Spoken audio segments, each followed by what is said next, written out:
예전 같았으면 되게 더운 날씨다라고 느꼈을 텐데 네, 그렇네요. 지난번 우리는 요한복음 1장을 통해서 예수님이 누구신가에 대해서 질문하고 함께 생각해 보았습니다. 예수님께서는 단순한 종교 지도자가 아니셨죠. 예수님은 창조주 하나님이셨습니다. 세상이 시작하기 전부터 계셨던 말씀이셨고, 그 하나님께서 우리를 찾아오시기 위해, 우리와 함께 하시기 위해 인간의 몸을 입고 이 땅에 오셨습니다. 그렇다면 이제 우리가 자연스럽게 다음 질문으로 한번 이어져 볼게요. 그 예수님께서는 그럼 어떤 분이실까요? 예수님은 어떤 마음을 품고 계셨을까요? 또한 예수님께서는 사람을 어떻게 보셨을까요? 예수님께서는 어떤 세상을 꿈꾸셨을까요? 오늘 본문인 이 포도원 품꾼의 비유를 통해서 우리가 이 질문에 대한 예수님의 모습, 예수님의 대답을 한번 살펴보려고 합니다. 그런데 사실 오늘 이 본문을 많은 사람들이 읽으면서요, 쉽게 이해하지 못하는, 이해하기 어려운 비유 중에 하나가 오늘 이 포도원 품꾼의 비유입니다. 어떤 포도원 주인이 이른 아침부터 나가서 일꾼들을 자신의 포도원에 고용을 한 겁니다. 오전 9시, 그리고도 이제 오전 9시, 정오, 오후 12시, 그리고 심지어 오후 5시까지도 사람들을 불러서 일을 시켰습니다. 그리고 저녁 6시가 되어서 일을 마치고 품삯을 나눠주는데, 놀랍게도 오후 5시에 와서 1시간 일한 사람에게 한 데나리온을 준 겁니다. 1시간 일한 사람과 이른 아침부터 일한 사람이 같은 일당을 받은 것이죠. 임금을 받은 겁니다. 그래서 이 이야기를 처음부터 읽으면 대부분 사람들이 이렇게 생각해요. 와, 이거는 불공평하지 않나? 왜 똑같이 줬지? 열심히 일한 사람이 그러면 손해 아니야? 마지막까지 놀았다가 5시에 가서 1시간만 일하고 돈 받으면 너무 좋겠다. 이런 반응이요, 여러분. 이상한 반응이 아니에요. 우리가 이렇게 생각한다는 게 이게 오히려 자연스러운 반응이고 자연스러운 생각입니다. 왜냐하면 우리는요, 오늘날 문화와 이 가치관을 가지고 살아가는 현대인의 눈으로 우리가 이 성경을 읽고 있기 때문이에요. 오늘날 사람들은, 오늘날 이 땅을 지금 살아가고 있는 대부분의 사람들이요, 공정함에 대해서 되게 중요하게 생각합니다. 그리고 매우 민감해요. 이거를 되게 민감하게 반응해요. 특히 젊은 세대일수록 더 심하다고 합니다. 이게 더 예민하다고 합니다. 얼마 전에 제가 한 강연을 듣는지 되게 흥미로운 이야기를 들었어요. 요즘 젊은 2030 젊은 부부들이요, 가운데에는 집안일도 철저하게 나누고 생활비도 정확하게 계산하고 외식을 해도 각자가 부담하는 경우가 있다고 합니다. 이 강연 가운데 든 한 예인데요, 남편은 한 달에 700만 원을 벌어요. 그리고 아내는 한 달에 250만 원을 법니다. 그런데 외식을 할 때 자신이 먹고 싶은 것과 양이 각자 다르잖아요. 그러니까 각자 먹고 싶은 양대로, 남편이 먹고 싶은 대로 양대로 시키고, 아내는 아내가 먹고 싶은 그 종류를 시키는 겁니다. 그 각자 자기가 시킨 대로 먹고 부담을 각자 하는 거예요. 그게 원칙이라는 겁니다. 남편은 그래서 다양한 것을 시켜서 많이 먹고, 아내는 조금 먹고 똑같이 돈을 내면은 이건 공평하지 않다라는 거예요. 그런데 어느 날 남편이 아주 비싼 레스토랑을 가자고 얘기했습니다. 하지만 아내가 자기 형편에서 자기의 그 수입을 가지고 그 비싼 레스토랑에 가는 거는 도저히 갈 수가 없는 거예요. 그러자 남편이, 그러면 나는 내가 내 돈 내고 가서 먹을게 하면서 혼자 그 식당에 갔다라는 겁니다. 그 이야기를 듣는 사람들이 다 놀랐는데요, 이 부부는 서로 약속한 원칙을 지키는 것이기 때문에 그것은 문제 없다라고 생각을 하는 겁니다. 오히려 내가 일을 했으면 너도 당연히 일을 해야 한다라고 하고 생각하고요, 이 균형이 깨지면 이게 불공평하다라고 생각하는 겁니다. 집안일도 마찬가지래요. 설거지를 남편이 맡기로 했으면 설거지통에 이렇게 설거지가 산처럼 쌓여 있어도 아내가 절대 하지 않아요. 음식물 쓰레기를 아내가 맡기로 했으면 그 음식물 쓰레기가 쌓여서 거기에 막 곰팡이가 펴도 절대로 남편이 건드리지 않습니다. 왜냐하면 서로가 정한 1대1의 이 약속을 지키는 것이 공평하기 때문이라고 믿기 때문이죠. 그래서 어떤 부분은 설거지, 빨래, 건조기, 아이 목욕, 음식물 쓰레기, 반찬 정리 같이 모두 역할을 이렇게 다 나누고요. 서로가 할 수 있는 일을 대신하지 않는다라는 겁니다. 모든 일을 이런 식으로 엑셀 파일로 이렇게 세분화해서요, 공정하게 분담을 한다는 것이죠. 왜냐하면요, 공정해야 한다고 우리 젊은 사람들이 많이 생각을 한다는 겁니다. 저는 이것이 옳다 틀리다라는 말을 하는 것이 아니고요, 그만큼 오늘날 우리 사람들이요, 공정이라는 이 가치에 대해서 매우 중요하게 여기고 있다라는 것입니다. 우리는 어렸을 때부터 이렇게 배웠어요. 열심히 일한 사람이 더 많이 받아야 한다. 지사님 여기 라인이 있거든요. 저 라인을 쭉 끌어당겨서 쓰시면 돼요. 네, 그럼 가운데 놓으실 수 있어요. 저 끝에 라인이 있어요. 네네, 그걸로 하셔요. 열심히 일하는 사람이 더 많이 받아야 된다. 노력한 사람이 보상받아야 된다. 더 많이 수고한 사람이 더 많이 가져야 된다. 이것이 정의로운 거고 이게 공평한 것이라고 우리는 생각합니다. 그래서 오늘 포도원 품꾼의 비유를 읽으면서 자연스럽게 우리가 계산하게 돼요. 1시간을 일하는데 하루 품삯을 받았어?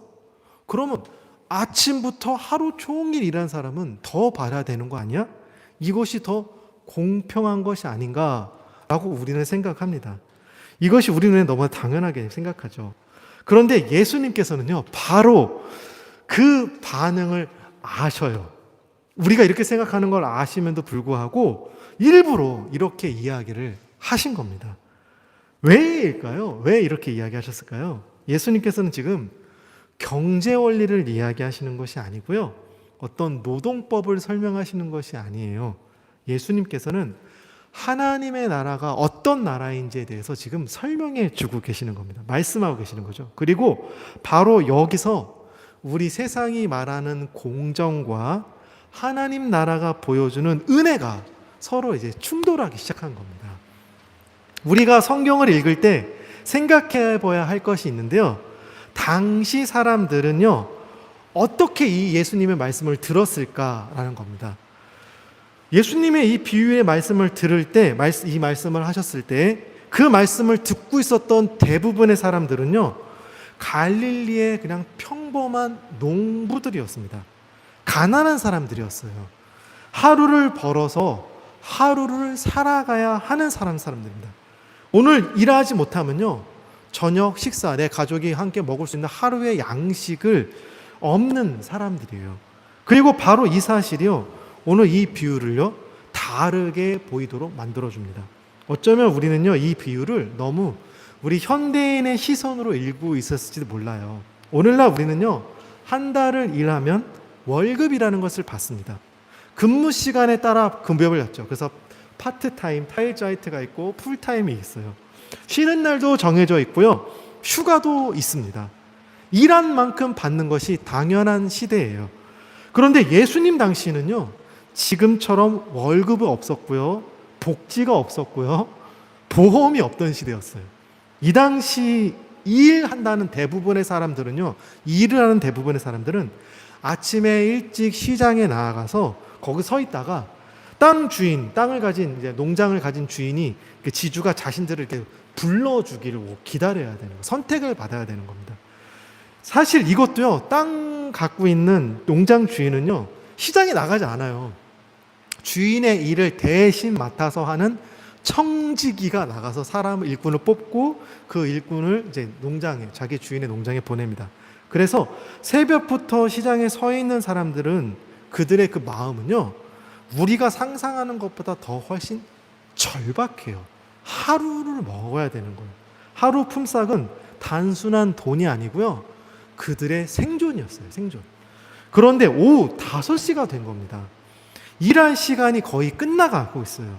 그런데 아직도 시장에서 일할 것을 찾고 있는 사람들이 서 있었다라는 사실입니다. 왜일까요? 이 사람들이 게을러서일까요? 일하기 싫어서일까요? 아닙니다. 오늘 말씀에 보면요, 아무도 그들을 불러주지 않았다라고 이야기하고 있습니다. 뭐 이유가 다양할 수 있겠죠. 몸이 약했을 수 있어요. 뭐 어떤 사람은 말을 잘 못하고 뭐 어리버리할 수 있어요. 그러면 뽑는 사람이 아우 쟤는 일 못할 것 같아 이렇게 생각하겠죠. 나이가 많은 사람일 수 있습니다. 아니면 어떤 장애를 가지고 있는 사람일 수 있습니다. 젊고 건강한 일을 빠릿빠릿하게 잘할 사람들은 이미 아침에 다 선택되어서 뽑혀서 간 겁니다. 그런데 이 사람들은 그때까지 선택받지 못한 것입니다. 여러분이 일터의 주인이라면 이런 사람들을 뽑아서 일을 시키시겠습니까? 그들은 하루 종일 그 자리에 서 있었지만 아무도 그들을 불러주지 않은 것이죠. 아무도 그들을 필요로 하지 않았고 아무에게도 선택받지 않았습니다. 그런 그들의 마음이 어땠을까요? 아, 오늘도 내가 빈손으로 집을 돌아가야 하는구나. 우리 아이들에게 뭐라고 이야기하지? 가족들은 오늘 무엇을 먹지? 이들에게는 절망감과 실패감, 어떤 부끄러운 마음이 들었을 겁니다. 그런데 한 포도원 주인이 나타나서 그들에게 이야기하는 겁니다. 그들에게 물어보는 겁니다. 너희는 어찌해서 종일토록 놀면서 여기 서 있었느냐? 그자 그들이 대답하죠. 우리를 품꾼으로 써주는 사람이 없습니다. 우리도 일하고 싶습니다. 저는 이 문장이 참 마음 아프게 다가왔어요. 우리를 필요로 하는 사람이 없습니다. 우리를 선택해주는 사람이 없습니다. 우리를 불러주는 사람이 없습니다. 그들은 단순히 일자리를 잃어버린 사람들이 아니라요, 세상으로부터 외면받은 사람들입니다. 저는 예수님께서 이 비유를 말씀하실 때 지금 이 말씀을 듣고 있는 사람들의 얼굴을 다 이렇게 쳐다보셨을 것 같아요. 군중 속에 서 있는 사람들, 삶에 지친 사람들, 가난 때문에 고개 숙인 사람들, 세상에서 중요하다고 여기지 못하는, 중요하지 않게 취급받고 있는 소외된 사람들, 그들을 향해 예수님께서는 지금 그들이 알지 못하고 보지 못했던, 지금까지 보지 못했던 어떤 한 포도원의 주인의 이야기를 지금 해주고 있는 겁니다. 포도원 주인은 오후 5시가 되어서도 시장에 나가요. 사실 그 시간에 나가서요, 더 이상 사람을 뽑을 이유가 없습니다. 이젠 일이 마치는데 1시간밖에 남지 않았어요. 경제적으로 생각하면 손해예요. 우리가 좀 효율적인 걸 되게 많이 사람들이 많이 생각하잖아요. 효율적으로 생각하면요, 이거는 이해할 수 없는 행동입니다. 그런데도 주인이, 청지기도 아닌 주인이 시장에 나아갑니다. 왜일까요? 저는 이 주인의 이유가 너무 아름답다라고 생각하는데요. 주인은 포도원의 일손이 부족했기 때문에 사람을 찾으러 간 것이 아니고요, 아직도 일하지 못하는, 그때까지 일하지 못 하루를 허탕친 그 사람들을 눈에 들어왔기 때문에 그들을 부르기 위해서 간 것입니다. 아무도 돌아보지 않는 사람, 아무도 필요로 하지 않는 사람, 아무도 선택하지 않는 그 사람. 어쩌면 이것은요, 단순히 일꾼의 이야기가 아닐 수 있어요. 어쩌면 우리 주변에도 이런 사람들이 있을 수 있습니다. 사람들에게 인정받지 못하는 사람, 나 스스로 실패했다고 여겨지는 사람, 능력이 부족하고 쓸모없다고 평가되는 사람, 외면당한 사람, 혼자 남겨진 사람. 예수님께서는 지금 그런 사람들을 보고 계시다는 것이죠. 그래서 예수님의 비유 속에 나오는 주인은 그 사람들을 그냥 지나치지 않았습니다. 그리고 말하는 것이죠. 너희도 포도원으로 들어와라. 저는 이 한마디가 참 따뜻하다라고 느꼈습니다. 주인은 그 사람들에게 와서 왜 이제 왔느냐라고 묻지 않았어요. 너희가 무엇을 잘못했느냐라고 묻지 않았습니다. 왜 지금까지 선택받지 못했느냐라고 묻지 않았습니다. 먼저 손 내밀었고요, 먼저 초대해 주었으며 먼저 그들을 품어 주었습니다. 저는 이것이 예수님의 마음이라고 생각합니다. 이제 예수님께서 포도원 품꾼의 비유를 통해 가장 중요한 장면으로 우리를 데려가십니다. 이제 품삯을 나눠줄 시간이 되었습니다. 주인이 가장 늦게 온 사람부터 품삯을 주기 시작합니다. 그리고 그들에게 한 데나리온을 줍니다. 우리는 이 장면을 너무 많이 읽어서 혹은 너무 많이 들어서 그렇게 놀라지 않을 수 있어요. 하지만 예수님으로부터 이 말을 처음 듣고 있던 그 당시 일반 군중들은요, 깜짝 놀랐을 거예요. 뭐라고? 1시간 일했는데 그 사람에게 하루 품삯을 그냥 다 줬다고? 야, 이런 주인이 있다고? 이건 말이 안 돼. 라고 그들이 엄청 웅성웅성거리고 자기들끼리 막 술렁술렁 했을 겁니다. 그리고 사람들은 속으로 이제 계산하기 시작하는 거죠. 야, 1시간 일한 사람이 한 데나리온을 받았대. 그럼 아침부터 와서 하루 종일 일한 사람은 진짜 많이 받았겠다. 야, 횡재했다 그 사람. 부럽다. 그 사람들은 얼마를 받았을까? 하면서 모두가 이렇게 생각하면서 이제 예수님의 말씀에 대해 귀 기울이면서 그 다음 사람이 얼마 받았는지 이제 기대하기 시작했겠죠.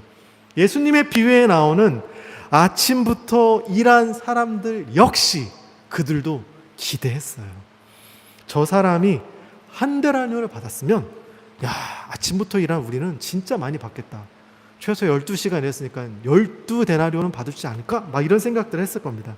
하지만 그들도 약속한 대로 한 데나리온을 받았습니다. 그러자 이들의 마음에 불평이 생겨요. 아, 우리가 하루 종일 수고했는데 이 더위도 견뎠는데 어떻게? 겉으로 보면요, 그들이 말이 맞는 것 같아요. 그들이 더 오래 일했고요, 그들이 더 많이 수고한 건 맞습니다. 분명해요. 그런데 똑같이 한 데나리온을 주었다면 그 주인이 잘못한 행동이라고 사람들은 여겼어요. 오늘날 우리도 역시 공정의 이 가치관 속에서 이 말씀을 바라보고 이 모습을 본다면 이거는 이들의 이 항의, 아침부터 일해서 열심히 일했던 이들의 항의는요, 너무나 자연스러울 것 같아요. 우리가 만약에 그렇게 했다면 너무 억울할 것 같아요. 아, 이건 말이 안 돼. 이렇게 생각하고 반응합니다. 그런데 정말 그들의 문제는 품삯이었을까요? 그것이 아닙니다. 그들은 부족하게 받은 것이 아니고요, 주인이 아침에 약속한 대로 그대로 주었어요. 문제는요, 그들이 다른 사람과 비교하기 시작하면서 시작된 겁니다. 그리고 자신들이 한 일과 다른 사람이 한 일의 그 시간을 계산하기 시작하면서부터 불평이 나오기 시작한 겁니다. 여기서 중요한 질문이 있어요. 왜 주인은 한 데나리온을 주었을까요? 이렇게 주면 분명히 불평불만이 나올 걸 알 텐데 1시간 일했으니까 조금만 줘도 돼요. 반나절 일했으면 반나절 일한 사람은 반만 주면 됩니다. 이것이 계산적으로 맞아요. 이렇게 주면 손해도 없고 맞는 거고 불평불만이 없을 거예요.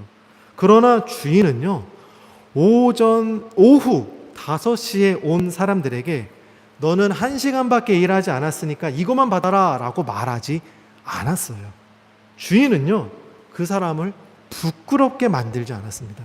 주인은 그 사람을 다른 일했던 사람과 비교하지 않았어요. 주인은 그 사람을 조금만 일했다고 낮춰보지 않았어요. 오히려 한 데나리온을 줍니다. 왜일까요? 저는 여기서 예수님의 마음을 보아요. 주인은 노동 시간을 계산한 게 아니에요. 주인은 그 사람의 필요를 본 거예요. 그날 하루의 필요. 그 사람도 살아야 하기 때문에, 그 사람의 가족이 이 사람이 한 데나리온을 벌어가야 그날 하루를 살아가기 때문에 그것을 본 거죠. 주인은 이 사람이 얼마나 일했느냐, 얼마나 몇 시간 일했느냐 이것을 본 것이 아니라 그 일하는 그 하루 일하는 그 사람들이 어떻게 살아야 되느냐를 본 거예요. 하루를 어떻게 살아갈까. 그래서 한 데나리온을 주면서 너도 오늘을 하루를 살아갈 수 있어. 너도 소중한 사람이야. 너도 존귀한 사람이야. 라고 그 사람을 품어준 것입니다. 이것이 은혜예요. 이것이 은혜예요. 은혜는 계산하지 않습니다. 은혜는 받을 자격을 따지지 않아요. 은혜는 받을만 하니까, 너가 충분히 그만큼, 너 받을 만큼 했어. 이렇게 했기 때문에 주는 것이 아닙니다. 필요하기 때문에, 자격이 없어도 계산하지 않고 필요하기 때문에 주는 거죠. 그래서 하나님의 나라는 계산하는 나라가 아닙니다. 하나님의 나라는 은혜의 나라예요. 저는 이 비유를 처음에 들었던 그 당시 사람들의 한번 표정을 상상해 봤어요. 예수님의 말씀을 이제 듣고 있던 그 사람들, 땅 주인에게 노동력을 바치고 조금밖에 받지 못하는 대부분의 그 가난한 사람들, 농부들, 나라에 바치는 세금 때문에 시달리는 사람들, 능력이 부족하고 어떤 장애가 있고 나이가 많아서 내일이 막막했던 사람들, 그들이 이 이야기를 들으면서 무슨 생각이 들었을까요? 저는 아마도 이런 생각을 그들이 하지 않았을까 싶습니다. 와, 이런 주인이 있을 수 있구나. 정말 이런 나라가 있다면 나 이런 곳에 가서 살고 싶다. 이런 왕이 다스리는 나라가 있다면 나는 그곳에 가고 싶다. 저는 예수님께서 이 비유를 말씀하실 때 그 당시 예수님의 말씀을 듣고 있던 사람들의 마음에 이와 같은 그림을 그들에게 막 심어주고 계셨다라고 믿습니다. 하나님 나라는 이런 곳이야. 하나님께서는 이런 분이셔. 하나님께서는 사람들을 이렇게 대해주고 계십니다. 그래서 저는 오늘 본문을 읽으면서 이 비유가 결국 포도원 주인의 이야기가 아니라 예수님의 이야기라는 생각이 들었어요. 예수님께서는 바로 이런 분이세요. 그리고 이제 예수님께서는 이 비유를 통해 하나님께서 우리 사람을 어떻게 바라보고 계시는지를 알려주고 있습니다. 세상은 계산해요. 얼마를 이루었는가를 보고요. 얼마를 가졌는가를 보고요. 얼마나 성공했는가를 봅니다. 그리고 얼마나 영향력 있는 높은 위치에 있는 이런 것들을 봅니다. 그래서 사람들도 계산해요. 그 사람의 가치를 따지고 조건을 따지고 성과를 따집니다. 그러나 예수님께서는 사람의 조건이나 능력이 아니라 그 사람의 존재를 보시는 분이세요. 예수님께서는 사람을 계산하지 않으세요. 당시 사회가 외면했던 사람들을 그래서 찾아가셨어요. 당시 사회가 가치 없더라고 무시했던 사람들을 예수님은 존중해 주셨어요. 당시 사회가 포기하고 버렸던 사람들을 예수님은 품어 주셨습니다. 예수님께서는 우리를 사랑하셨습니다. 이렇게 예수님이 보여주신 하나님 나라는요, 사람의 가치를 회복시키는 나라입니다. 사람을 이용하여서 누군가를 부유하게 만드는 나라가 아니에요. 사람을 평가하고 줄 세우시는 나라가 아니에요. 하나님의 형상으로 회복시키는 나라가 하나님 나라입니다. 그래서 이때 당시 많은 백성들이 예수님을 따랐어요. 다른 많은 제자들, 다른 많은 선생님들의 가르침과는 달랐거든요. 그래서 그들이 예수님을 좋아했습니다. 그래서 세리들이 예수님을 만나고 싶어 했습니다. 그래서 죄인들이 예수님 곁에 막 모여들었습니다. 왜냐하면 그 당시 착취의 대상으로 여겨졌던 자신들이 예수님 곁에 있을 때는 비로소 한 사람, 한 인격, 한 존재로서 그들이 대우받을 수 있었기 때문입니다. 저는 어쩌면 그날 예수님의 말씀을 들었던 사람들도 이것을 느꼈을 것이라고 생각이 들어요. 야, 이런 왕이라면 따르고 싶다. 이런 주인이라면 섬기고 싶다. 이런 나라라면 가서 살고 싶다.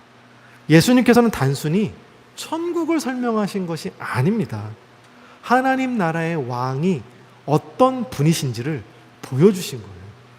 그리고 사람들은 그 왕에게 이제 마음을 뺏기기 시작한 겁니다. 사랑하는 여러분, 그런데 저는 오늘 본문을 묵상하면서요, 한 가지를 좀 더 깊이 생각하게 되었습니다. 예수님께서 오늘 왜 이 비유를 이야기하셨을까요? 왜 이 비유를 이야기했을까요? 사실 오늘 우리가 읽은 이 포도원 품꾼의 비유는요, 한 가지 중요한 사실이 담겨져 있어요. 이 비유가 지금 갑자기 등장한 것이 아니에요. 예수님께서 마태복음 20장을 비유를 시작하시기 전, 여러분 한번 집에 가서 읽어보세요. 19장 마지막에 보면요, 이렇게 말씀하세요. 그러나 먼저 된 자로 나중되고 나중된 자로 먼저 될 자가 많으니라. 그리고 이어서 오늘 우리가 지금 읽은 본문 마태복음 20장 1절에 천국은 이와 같이 라고 하시면서 포도원 품꾼의 비유를 설명하신 겁니다. 그리고 이 비유를 마치신 후에 16절에 이와 같이 나중된 자로 먼저 되고 먼저 된 자로 나중된다 라고 말씀하셨어요. 왜 포도원 품꾼과 먼저 된 자와 나중된 자? 이게 무슨 의미가 있지? 좀 이해가 안 되시죠? 마태복음 20장 16절과 이 포도원 비유의 말씀은요, 갑자기 등장한 말씀이 아니고요, 19장, 예수님께서 19장 마지막에 던지신 그 말씀을 설명하시기 위해 들려주신 비유의 결론이에요. 그렇다면 예수님께서 오늘 지금 말씀하신 먼저 된 자가 누구일까요? 단순히 비유에 나오는 아침에 일찍 포도원에 와서 아침부터 일한 사람들을 말하는 것이 아닙니다. 예수님께서 이 말씀을 하신 이유는요, 바로 앞에서 베드로가 이런 질문을 했기 때문이에요. 마태복음 19장 27절에 보면요, 보소서 우리가 모든 것을 버리고 주님을 따라 싸운데 그런즉 우리가 무엇을 얻으리까? 베드로가 이렇게 예수님께 질문했고요. 이 질문이 잘못된 질문이 아니에요. 그러나 이 베드로의 마음속에는 우리는 남들보다 먼저 주님을 따랐습니다. 먼저 주님을 섬겼습니다. 라는 생각이 자리 잡고 있었습니다. 그래서 포도원 품꾼들도요, 같은 마음을 품었어요. 나는 아침부터 와서 일했어. 처음부터 일한 사람이야. 이런 마음을 품었죠. 그래서 그들은 약속한 품삯을 받았습니다. 부족하게 받은 것이 아니에요. 그러나 마지막에 온 사람들과 나를 비교한 순간 더 이상 은혜가 기쁨으로 그 안에 누려지지 못하게 된 것입니다. 예수님께서는 바로 그 마음을 말씀하고 계신 거예요. 세상은 먼저 온 사람을 높입니다. 더 오래 일한 사람을 인정하죠. 더 많이 수고한 사람이 칭찬받습니다. 그러나 하나님 나라는 다르다라는 거예요. 하나님 나라는 공로보다, 내가 무언가를 한 공로보다 은혜가 먼저라는 사실입니다. 그래서 하나님 나라에서 먼저 되는 사람은요, 오래 일한 사람이 아니고요, 끝까지 하나님의 은혜를 은혜로 받아들이는 사람인 것입니다. 그리고 저는 오늘 우리 본문 말씀을 묵상하면서요, 한 가지를 더 생각하게 되었어요. 어쩌면 우리는 스스로 내가 아침부터 일한 사람이라고 생각할 때가 있습니다. 나는 오래 믿었습니다. 나는 열심히 봉사했습니다. 나는 누구보다 헌신했습니다. 그러나 하나님 앞에서 자격을 내세울 수 있는 사람은 없습니다. 또한 내가 이런 놀라운 공로를 이루었습니다 라고 많은 일들을 했습니다 라고 주장할 수 있는 사람도 없습니다.